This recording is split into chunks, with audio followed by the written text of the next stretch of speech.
écrit de la poésie, parce que la poésie, c'est l'art des paresseux, on dit des gens de lettres. C'est l'art de l'immédiateté, un peu comme l'aquarelle, que je pratique un peu aussi. Eh bien, écoutez, moi je suis née de père inconnu normand, un peu connu quand même, et de mère bretonne. Je me suis mariée avec un Auvergnat et je n'ai plus quitté l'Auvergne depuis 50, presque 60 ans. J'ai rencontré une personne encore plus intéressante que moi et j'ai eu envie de parler d'elle. Et il se trouve qu'elle parlait tellement bien que j'ai eu très peu de mérite parce qu'elle m'a raconté des épisodes de sa vie pittoresques, invraisemblables, très curieux. Et je me suis dit, il ne faut pas laisser partir ça.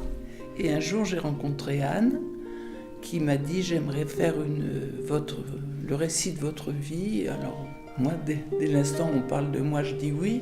Et je me disais, elle ne trouvera personne, ce ne sera pas intéressant, elle ne trouvera personne pour l'éditer. Alors, je peux toujours dire oui.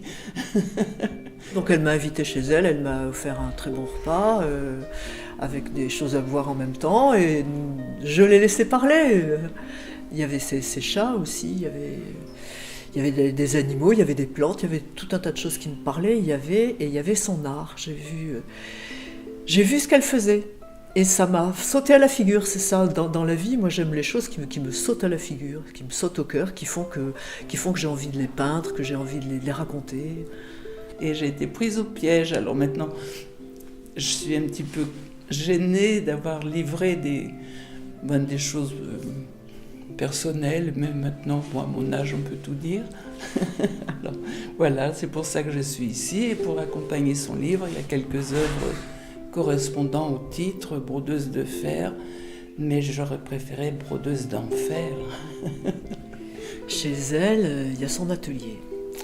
Alors il y a ces œuvres qu'elle a rapportées après des expositions, il y a des œuvres qu'elle a terminées, et il y en a d'autres qui sont en devenir. Il y a tout un tas de personnages, tout un tas de matières, parce que elle donne une vie à la matière, elle donne de la noblesse à des matières qui paraissent vraiment très très rustiques ou très très déshéritées, comme des vieilles marmites bouffées par la rouille. Donc chez elle, il y a tout ça.